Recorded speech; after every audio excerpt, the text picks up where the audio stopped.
Welcome to another episode of Pit Lane Parlay. Welcome to another episode of Pit Lane Parlay. I am your host, Mike Jokum. Jess and Matt are both joining me tonight. Guys, how are we? I'm great.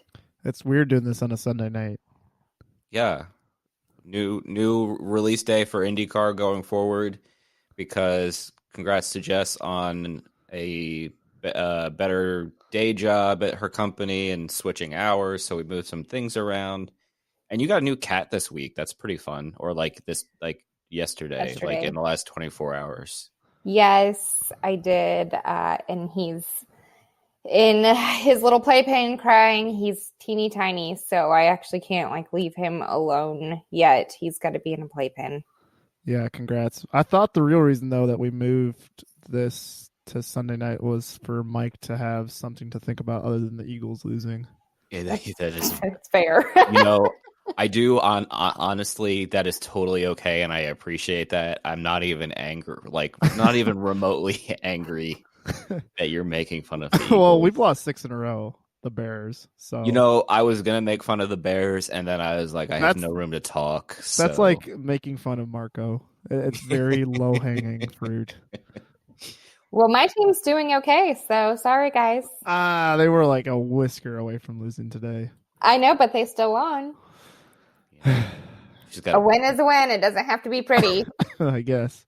So, on another positive note, let's just segue right into it here.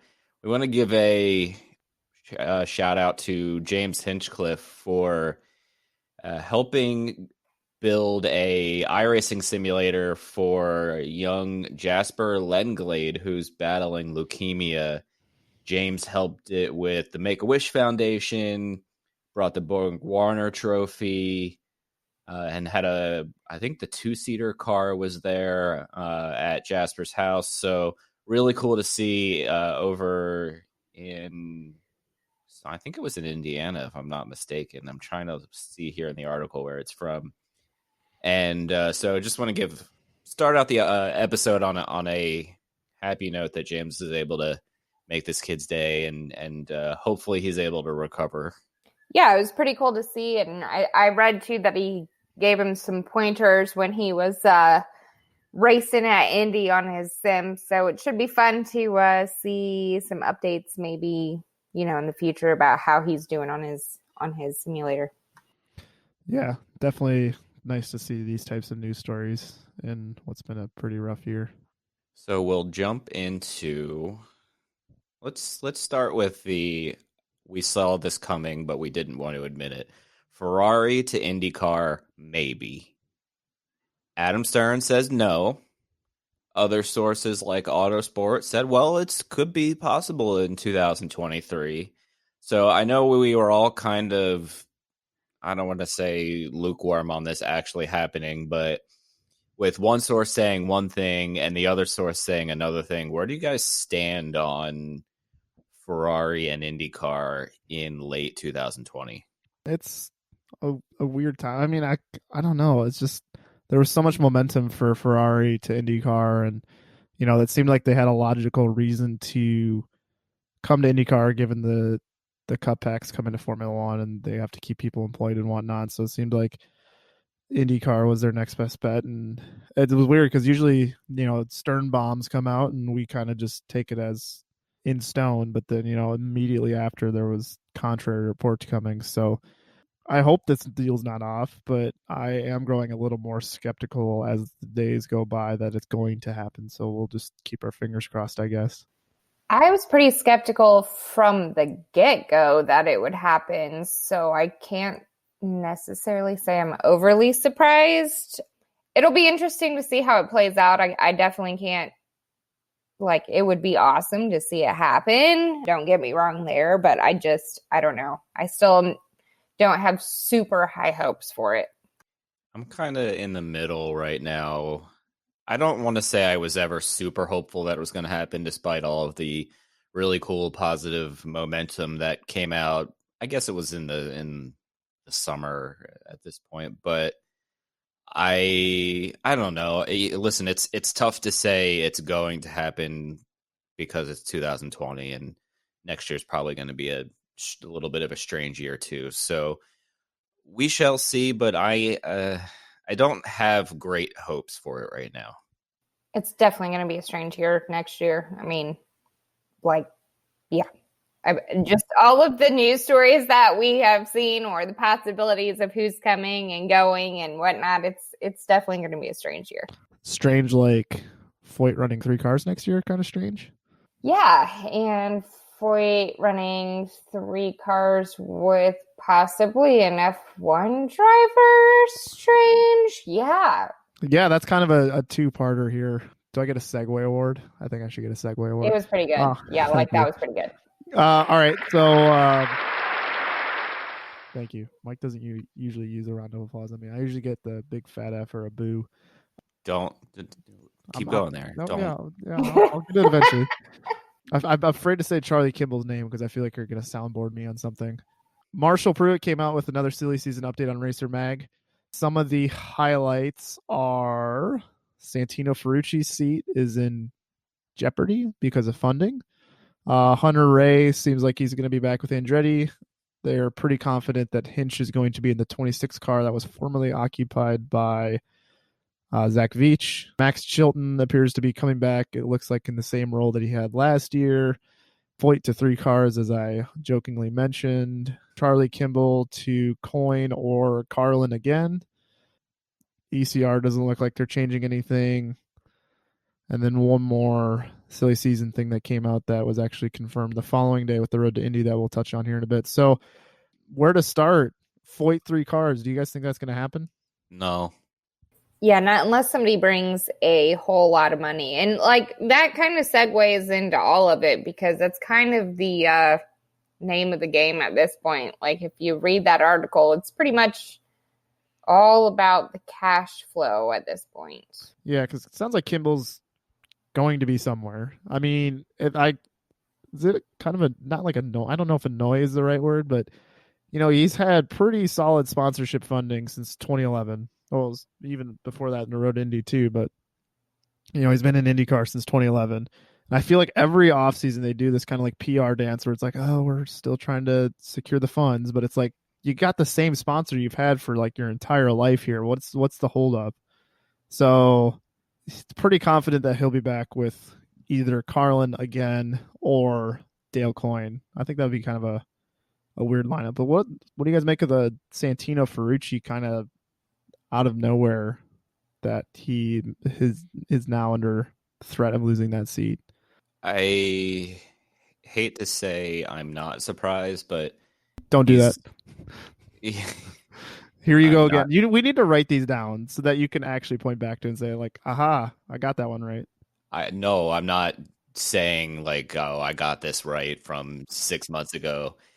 It's just in 2020 and a lot of companies are struggling, and it sounds like he lost a large portion of his personal sponsorship that he was bringing to the team. I don't know if it was necessarily on the Sealmaster car this year, but he was still bringing money. So, man, it's tough. I guess if there's concerns over funding that was a sure thing even as of a couple months ago, as companies start to nail down their 2021 budgets now, I can easily see him being in a little bit of trouble right now.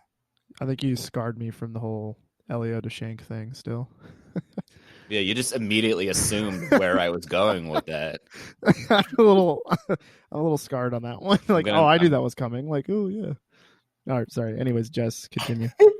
Yeah. I mean, 2020 has been, there's just no words anymore for this year, and it eating sponsorships we had talked about previously. So that part isn't necessarily surprising. I will say I did not see his ride being in jeopardy due to that. So I don't know. I will say that I'm like 75% confident that he's going to be back in that same seat next year. So I think he'll still be there. I think he'll figure out a way to come up with the funds and make it all work. Yeah, I will take the opposite on that one, and I would say I'm a little concerned. I think he's got talent for sure. he does have, we'll say, bad PR with some fans out there. And Really? I don't know if you've heard that before. What's that one Crazy. website that starts with a J, ends in Nick? It escapes me. Yeah. But I don't know. It's just, I do feel like part of the reason he's definitely in that ride, though, for sure, is some of that personal funding they had, which, again, I'm surprised we didn't see Clydell on the car anywhere last year, because that would seem like his sponsor from 2 years ago. But, I hope he's on the grid in some capacity, especially for Indy, because he is a lot of fun to watch on the ovals for sure. What else was in there that, I mean, we could also kind of, if you guys have nothing left with that, or if there's any, I did have one more question with regards to silly season. So with Andretti, their lineup is looking like Rossi, Herta, Hinch, and Hunter Reay. Possibly, I don't know if Shank's going to continue their affiliation as well. So with those core four, where does that rank among recent Andretti Autosport? I'm sorry, I forgot Marco too. It's kind of easy to forget him. I was literally counting on my fingers. I was like, wait, who do you forget? I'm like, that doesn't matter. So sorry, throw Marco in there. I didn't mean to forget you, Marco. So we got Marco, Hinch, Hunter Reay, Herta, and Rossi. Where does that rank among recent Andretti Autosport lineups that we're potentially hearing for next year? Well, when you added Marco in there, it got a little worse. Well, to be fair, though, he's been on the team since 2006. That's pretty much almost their entire history. Yeah, it's definitely stronger. I hate knocking on Zach Veach, but if you change Zach Veach to James Hinchcliffe, that's definitely an upgrade. Not necessarily a giant upgrade, but it's an upgrade. So everybody else is essentially the same.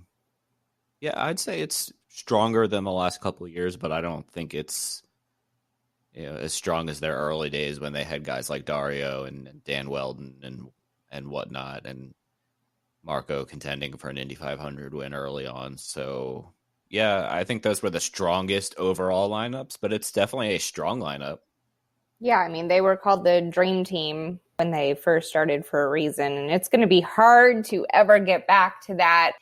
Yeah, I'd like to think that you're right in saying that it's stronger than it has been the last couple of years, but then we saw Hinch wipe out his own teammate there at St. Pete. I'm a little concerned about that. So as long as he can keep his head on his shoulders where it belongs, I think that he will be just fine if he does come out with that ride. I mean, that was like the craziest thing I think I've ever seen, honestly. But if they can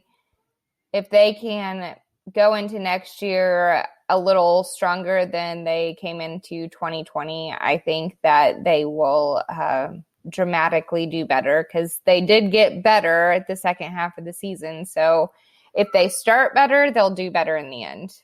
Yes, that's a good way to put that. They just need to not have a water bottle malfunction or whatever at Texas to start the season off with a bang. That was kind of a bad omen for the rest of the year. So I do like the lineup. I do think, Zach Veach is awesome, but I do think Hinch is a bit of an upgrade and can bring some new perspectives to the team, maybe they've been lacking for the last couple of years, because obviously there's a miss somewhere for every camp, really, except for Herta and Rossi.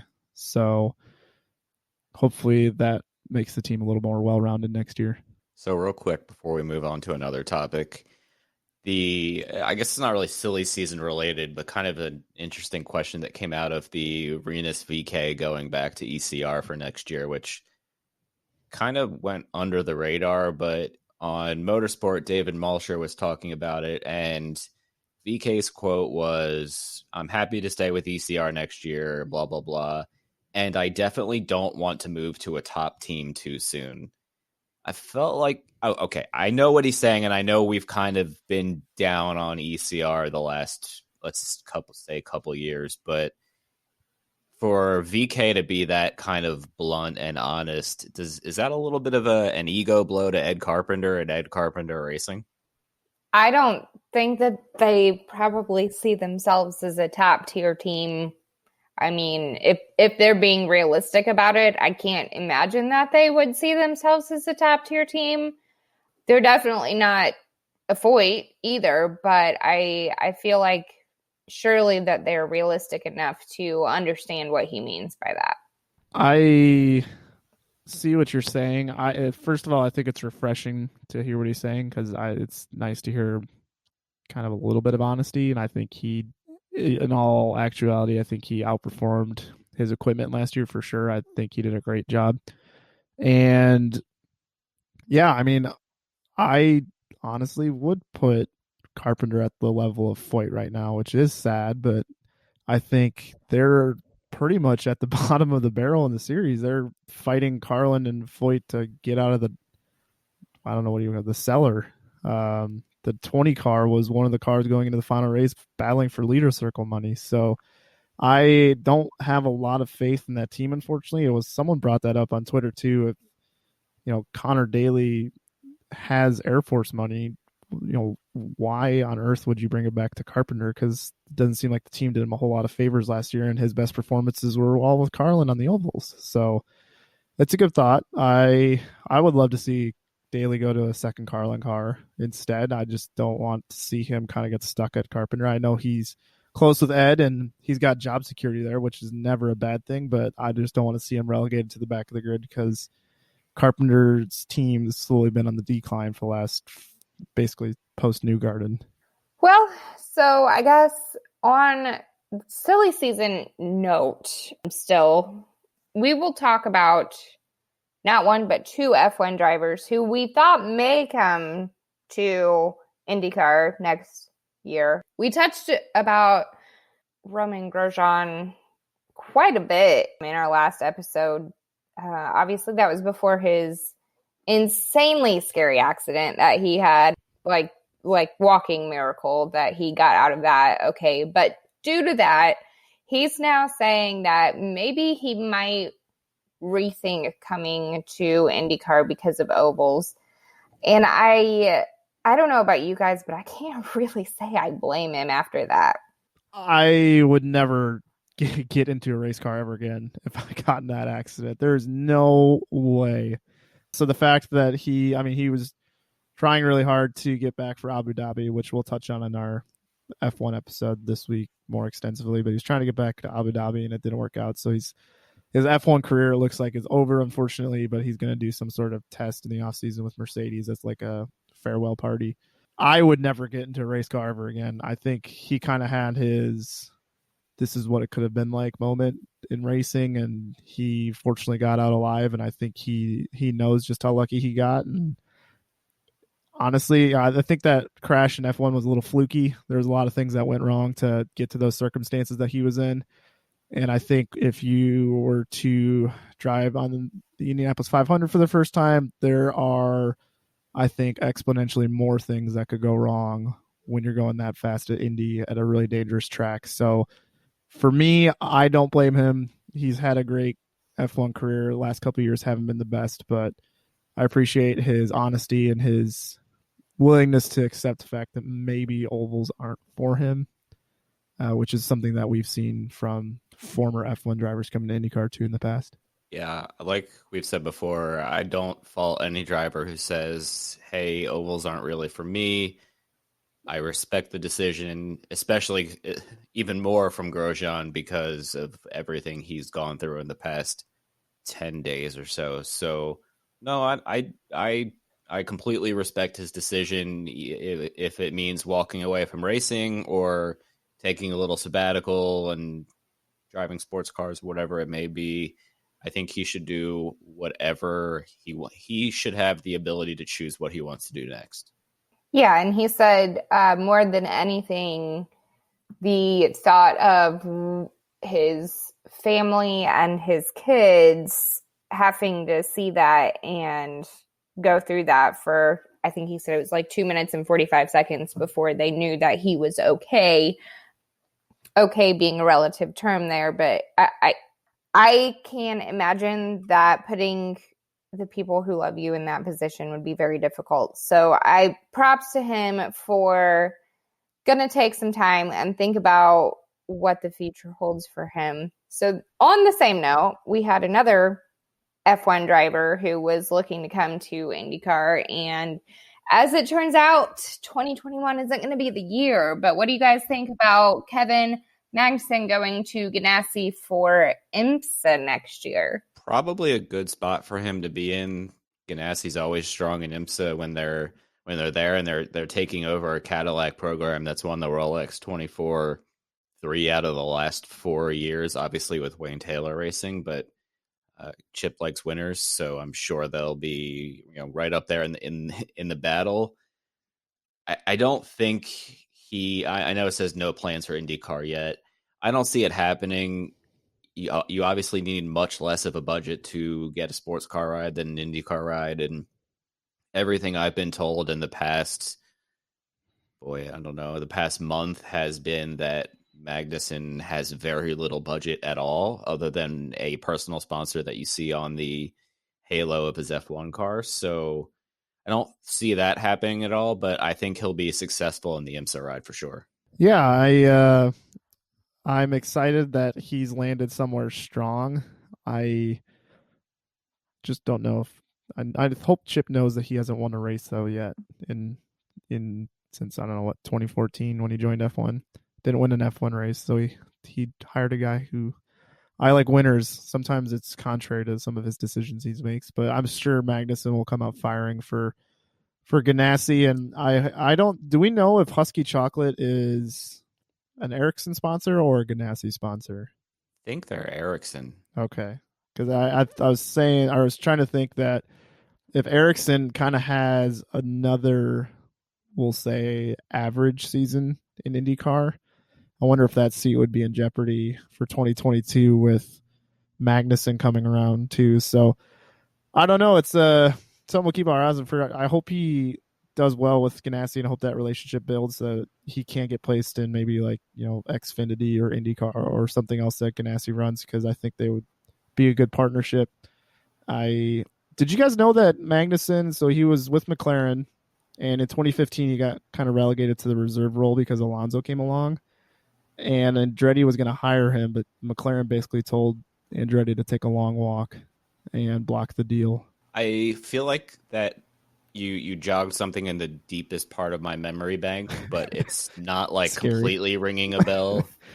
But I feel like I've heard that before, and it might be because somebody else tweeted about it in the past couple weeks since Magnussen's been in the IMSA rumors, but I couldn't tell you any more than that. Yeah, I do not recall that, but I have slept a couple times since then. I slept a couple times today.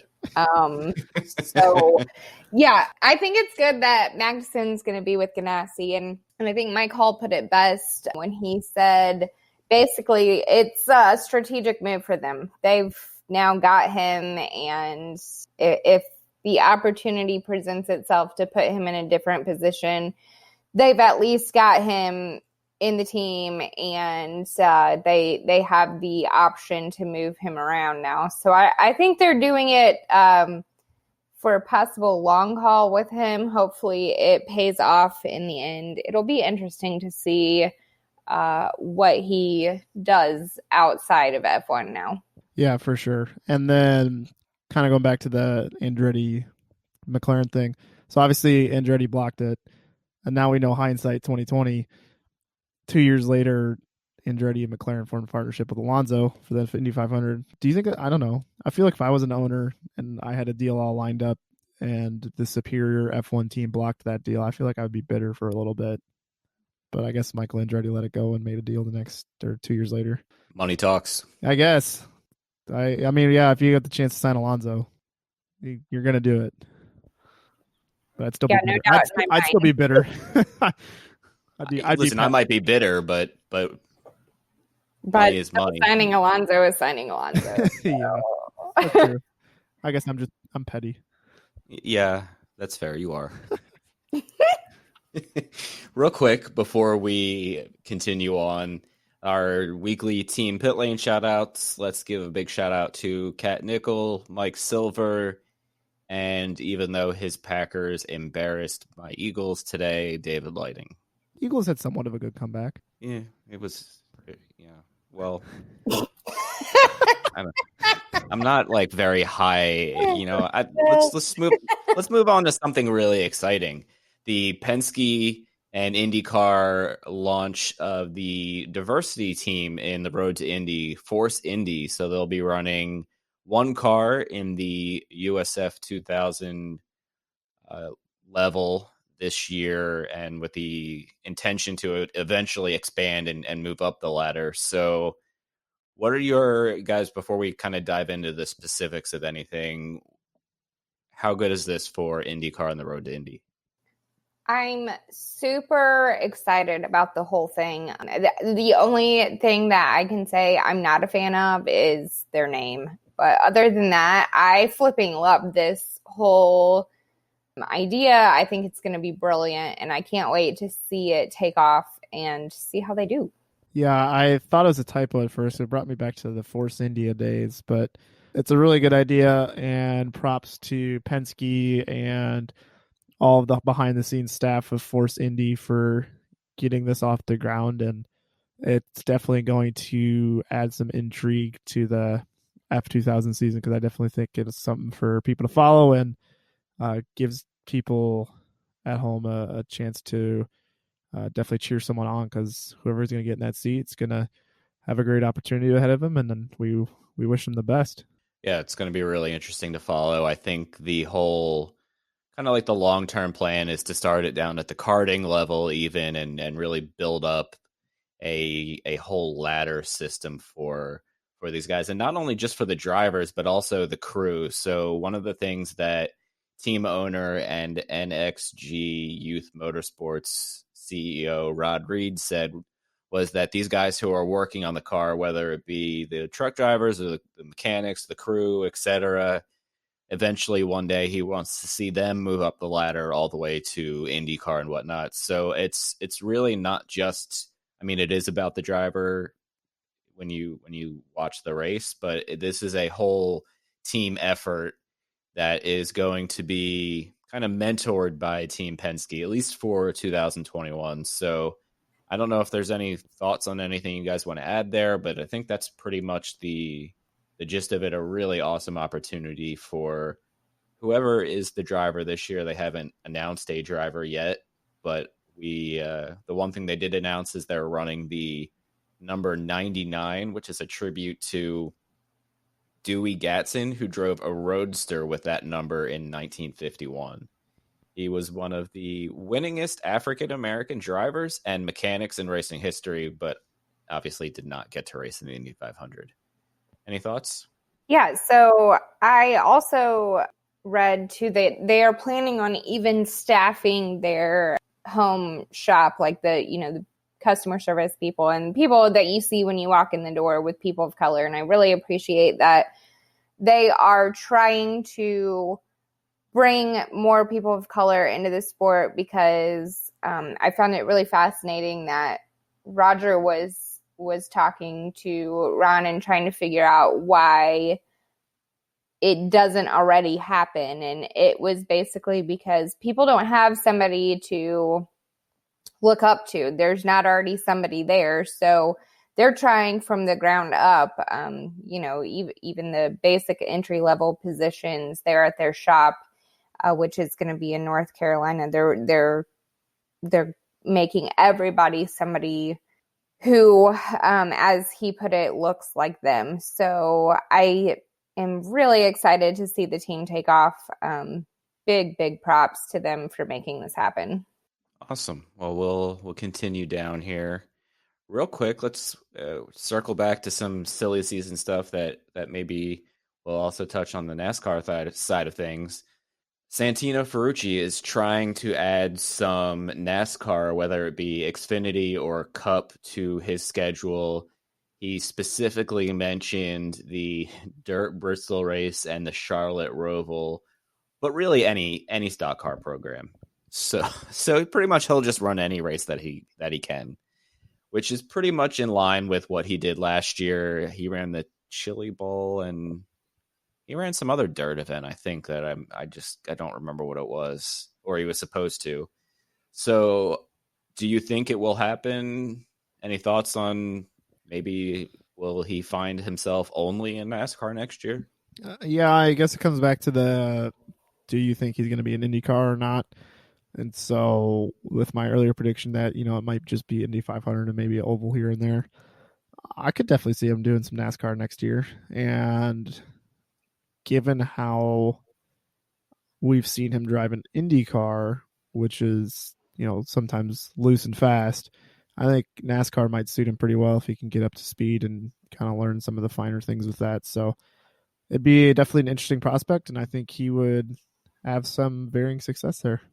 Definitely think it's interesting. He said it was going to be in addition to IndyCar, so I'm hoping that at least in 2021 he does not just run a couple races in NASCAR and that's it. I really think he's talented. I think he's got a career ahead of himself if he can put it all together. And unfortunately, like I said, 2020 has kind of been rough on everyone, so hopefully he can put it together. I think it would be fun to watch him in a few races, and yeah, if he could pick it up quick enough, I think he would be good in it, but I don't want him to leave IndyCar quite yet. I can't argue with that. I don't know what schedule he'll run overall, but I think it would be pretty cool to see him branch out. At least I would like to see how he would do on a track like the Roval. Obviously, the Bristol dirt track, nobody has any idea if that's going to be a decent race yet, but we will move on. Yeah, I mean, I'm kind of hoping he gets to get a drive at Andretti Autosport at some point just for a little bit so that if he did do NASCAR, he could go from Andretti Autosport to NASCAR. Kind of like how our favorite driver, Danica Patrick, did that. Am I right? That sounds like something Danica did, right? Yeah, I think so. Yeah. Do you have any more Danica? Favorite driver ever. Any more Danica facts you want to share with us tonight? I really think like a good Danica fact is a great way to end out a Sunday evening. Man, when I get put on the spot like this, and I don't have time to research. It's You can say no. It's okay. I think she raced in the Pro-Am Toyota Grand Prix of Long Beach celebrity race in 2003 before she was even a celebrity per se. Wow, that's pretty cool. Yeah, more you know. Random.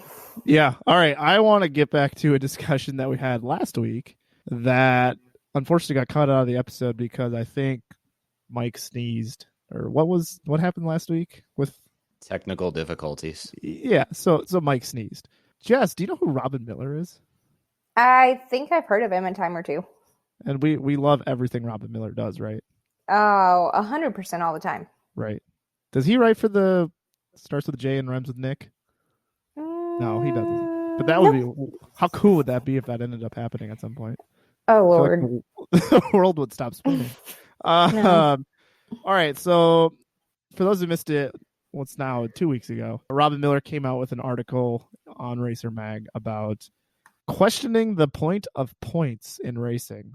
Back in the day, there wasn't necessarily some sort of elaborate point system. Sometimes you just went off wins. Sometimes you just showed up for the fun of it. There wasn't really a championship. As things have evolved, though, points were added, championships were added, things like that. He argues that the old F1 way of 9, 6, 4, 3, 2, 1 points for the top 6 are the way to go, is the way to go. Nowadays, though, we got NASCAR who has playoff points, playoffs, overtime, eliminations, knockout stages. Is there other fancy words and other buzzwords I'm missing in there? Probably. Some algebraic formula to figure out if you can or cannot pit this time. Other crazy things like that. And focusing on IndyCar specifically. So IndyCar, for the most part, is relatively gimmick free. But you have things like qualifying points at Indy, double points for the Indy 500, and normally the season finale. We didn't get that this year, though. But historically, the season finale for the last couple of years. And so there's a couple points to talk about here. And as Jess said earlier in the episode, it's been a couple sleeps since the Magnussen was blocked to Andretti move in 2015. We've had a couple sleeps since we've already had this debate 7 days ago. And I honestly forgot what you guys said. So we get to do this all over again. What do you guys think about the point of points in racing, and should there be points in racing? Yes, there should definitely be points. And I was happy that IndyCar went to Indy qualifying points for just, what is it, the top 9 only this year or last year, maybe? I still don't like double points, but I think for the most part, it's not a bad system. I still like I don't want to say simplification of F1 where it's so much, 1 to 10 and that's it. I think maybe 1 to 12 or 1 to 15 because IndyCar has more drivers and you kind of start where F1 starts at 25. It's a little bit easier for people to track how many points people have and where their drivers might be towards the end of the season in a given race, but I think there should definitely be a point system because if not, if you're just going off of total wins, that's kind of, you could enter 4 races and win them all and skip the other 10, and that's not fair. Yeah, I agree. There's got to be points. Like the person who wins the most races, like you said, let's pretend it was even 2020 this season. So Scott Dixon would have won the championship like right off the bat. Like there wouldn't have been a battle at the end, which was, in my opinion, very exciting. So I definitely still need points. I can't remember exactly what I said. I think it was 12. The top 12 got points, and basically it just is going to reward that consistency. But then we talked about too, and don't forget this, the whole leadership thing, because how would they then determine that? Does every car that enters every race get money, or do you have to score a point in a race at some point during the season to get them? I mean, like, there's just a lot of variables with IndyCar, especially I feel like right now with the way things are done, that it could, I guess, simplifying the points could actually make it more complicated. I see what you're getting at. Real quick before Matt jumps in, Marco hopes that every car that enters every race gets the leader circle money. Continue. Well, I'm just trying to look it up because I think, so for me, I agree. I think it should be top 12, get points, and then this like basing it off the old cart system of 20, 16, 12, 10, 8, 6, 5, 4, 3, 2, 1 with 1 additional bonus point going to, I think, most laps led and 1 additional point going to whoever got the pole. Maybe if we're looking to complicate it a little bit, I'd rather see the driver who gets the fastest lap get a point instead maybe the pole sitter. That's just my 2 cents. I don't want to hype up qualifying more than it's already overhyped. But I'm just looking at the 2020 results right now. And so I think the only driver who started 5 or more races that did not finish 12th or higher was Dalton Kellett. So I feel like Zach Veach started out the year with the 4th place finish. So he would have been 4th in the championship right away, just like he was this year, I guess. But 4th in the championship. Marco finished 10th one race. Chilton finished 11th one race. Hinch a P7 and a P11.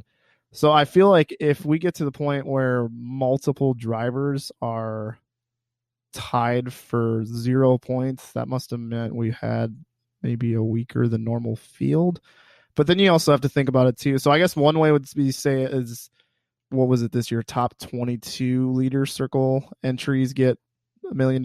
I'd say they allocate a budget for 22 entries to get $1 million, and let's say only 20 qualify with a point, then they just actually divided by 20 that year, and the others are out of luck.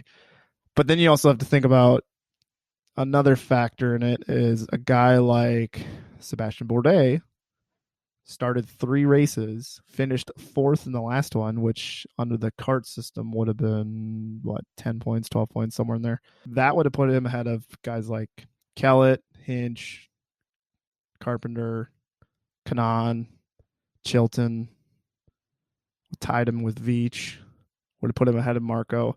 So I don't know if a guy who only enters 3 races should get the leader circle money either. It's almost like you should maybe have to do a minimum of 7 or something. So it is kind of with the leader circle, it's not going to be as straightforward as it would be in like the kart days. But I do think there should be definitely a simplification of some kind of the point system, because I do think it's a little hard to follow, and it overvalues points for, just giving 50 to P1 and then so on and so forth. I do want to see a little smaller system there. Awesome. I like it.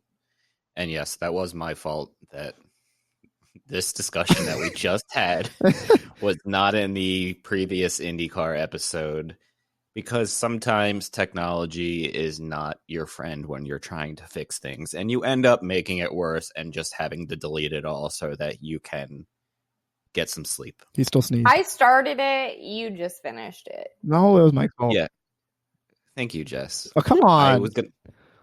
Boo. I mean, Well, I didn't tell him to delete it. So that's all on him. But my technology glitch is what started the problem. Did you have? we'll have to share that picture again. Did you buy your software from Ed Carpenter Racing? Maybe. Oh, I did actually drive right by his old shop on the way to the Humane Society yesterday to get the new kitten. I was like, oh, hey, the sign is literally still up out front. I was like, is this something else now? No. No, it's not. Coming near you, an SIK facility. yeah, most likely.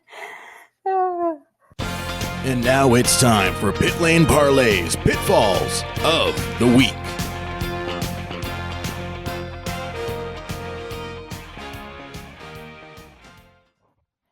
Who wants to go first? Me. Okay. I'm sorry. Actually, sorry. Ladies first. Do you want to go first, Jess? Not with that claiming of it. You go right ahead. All right. Mike, what would you consider the word... I know this is a difficult question for you, but what would you consider the word young to imply?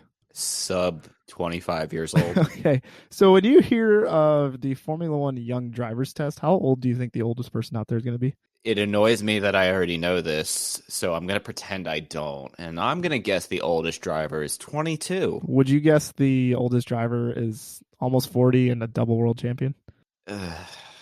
Yeah. Well, good news, everybody. The Young Drivers Test, as we know it, is going to have to be renamed to something else. So we've talked about this before. I think that was Mike's Pitfall a while ago. Renault has officially had their appeal to have Fernando Alonso participate in the Young Drivers Test that usually comes at the same venue as the finale immediately after the season. So Abu Dhabi, I think it's just like the Tuesday following the finale next weekend.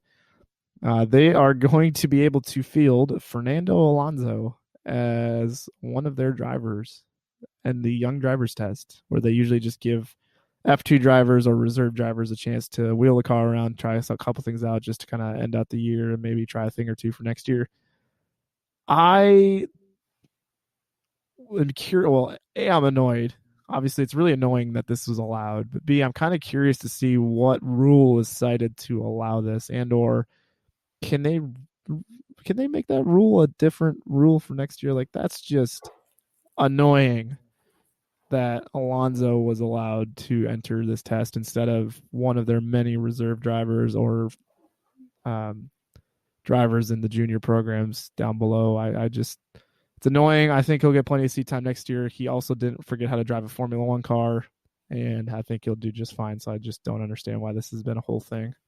Add on to your pitfall is that Ferrari is trying to get Carlos Sainz in that test so he can get in the Ferrari as well. I mean, someone else tweeted, is like, do we get to put Alan Prost in a Renault?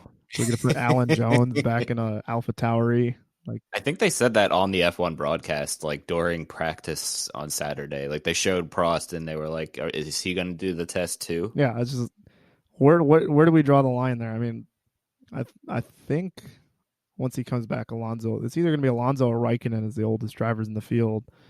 Because I think with Hamilton being out today, Raikkonen was the oldest driver in the field by 8 years or something. But yeah, where do you draw the line? I see that seems a little excessive to me. I would say the line is you either you have less than bless you 2 races of IndyCar of F1 experience. You know, if you fill in at the end of the year, kind of like Jack Aiken, yeah, that's totally fine. But otherwise, no, you're not considered a young driver anymore if you've done a full season of F1. Yeah, or 20 full seasons of F1. Yeah, I agreed. And sorry for sneezing. Please don't delete that. Oh, I'm not. Okay. Don't delete the whole segment now. Yeah, I got nothing. Maybe the cutoff should be if you have gray hair, you can't be in the young driver. I don't know. That was rude. Mike, you're good. So I'll make mine short and sweet. We talked about how Romain Grosjean is now a walking miracle. Boy, oh boy, did I see some hot takes about F1 safety team and how long it took them to get there and how they weren't, aiming the fire extinguisher right and blah, blah, blah. Like, y'all realize that there is literally a man burning up in that car and they still were running toward it instead of away from it, right? Like, that in and of itself makes them heroes.